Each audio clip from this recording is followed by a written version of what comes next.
kick off, first of all, welcome to Gibraltar Beach, which is the name of the beach that we're on. We are now the most populous turtle breeding beach in Jamaica. Nobody else has anything like the numbers that we get.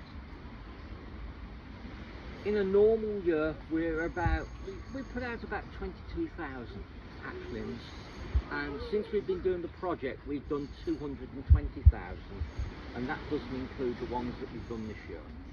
So each year we've built up. I actually came to Jamaica in 2003. 2004 we saw our first turtle tracks. I thought somebody had driven an ATV or a quad bike up my beach. Went ballistic, my workers learnt some new swear words they'd never heard before, and then basically went down, and the guy next door was digging up the eggs to sell them. So we stopped him doing that. Basically that season, every single turtle that came up and every nest, the nests were taken and the turtles were killed by the locals for food. So the next year in 2005 we stopped that completely, but they were still digging up the eggs. So we managed to save about 3 nests, and we had about 350 hatchlings go back. But then each year we've learnt new things. So we discovered in the second year that if you have heavy rain and the nest is ready to go, the turtles can't get out because the sand sticks together. So they need the sand to fall between them to raise them out from the nest. So therefore they can't get out from the bottom, and after 3 days they run out of food, they run out of oxygen and die. So we then realised we needed to actually draw little maps and plot where things were. And then it was like, okay, we've got a coconut tree there, but there's a cliff there, so then it was knock a masonry nail in and measure from that point.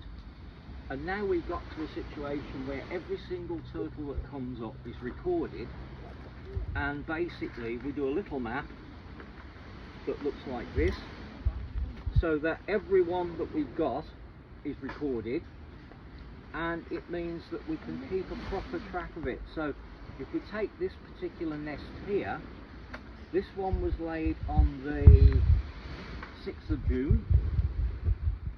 It actually hatched on the 4th of this month, and basically that took 59 days. She laid 189 eggs and 174 hatched, and that's 92%. When we started, we were getting 37%. So you can see that the things we do make a difference, but we try and keep it as natural as possible so that we're replicating what would happen in nature. What we're not trying to do is to do something that A, isn't natural, and secondly would spoil the natural order of where they go. So what happens is this: the guys in the morning walk the beach. When they walk on the beach, they look for tracks. When they find the tracks, what they will then do is they'll look to see, has the turtle laid eggs? If she's laid eggs, they'll find the eggs, measure to the exact spot, how deep down are they, and then we create the map with the dates at the bottom for when we start to look for the nest to actually come out. Once we've actually got to the position that we're really close, the eggs are like ping pong balls or table tennis balls, depending where you come from, and they're circular. But as the turtle starts to grow, it starts to push and the egg becomes oval. And on the end of the nose you'll feel that there's a little point, and it splits the shell, the head comes through, the flippers come through, they escape, and then it takes them 3 days to dig from the bottom to the top. Okay? So when we see them going oval, that's when we'll say, yeah, we've got a nest for Thursday or we've got a nest for Saturday. Now, a few things you need to know. First of all, if a turtle is born on this beach, they come back here. But they might do 10,000 mile trip before they get here.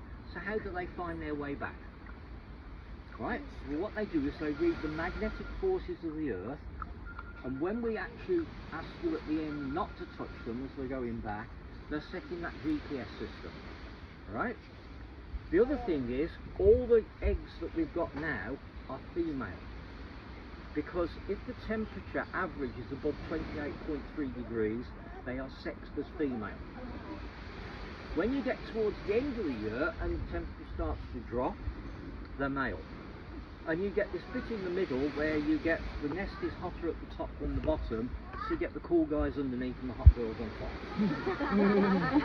Alright, so basically what then happens is you start to look at it, but climate change is making a big difference. And I've got a contact that I Skype regularly in Australia, and last year they checked the sex of the turtles that they were releasing, and they'd done it 10 years before, and the 10 years before, one in 6 was a male.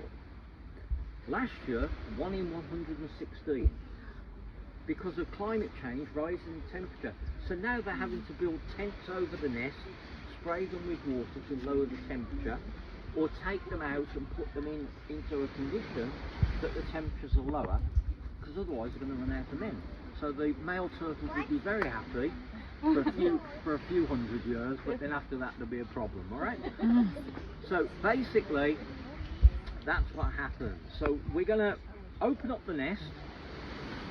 If the little ones want to go in front and bend down, right, you can see exactly what's happening. Then the bigger ones can look over the top of you and watch what's going on. And then I'll show you with the first one that comes out how to hold them. And when we've got half a bucket full, we'll go and start the washing process. But you'll all end up having to wash probably about 8 or 10 turtles each. Okay? When we wash them, the bucket that's at the front of the beach there is where you put them. Okay? Don't let them go into the sea, because we need them to actually set their GPS, alright? So,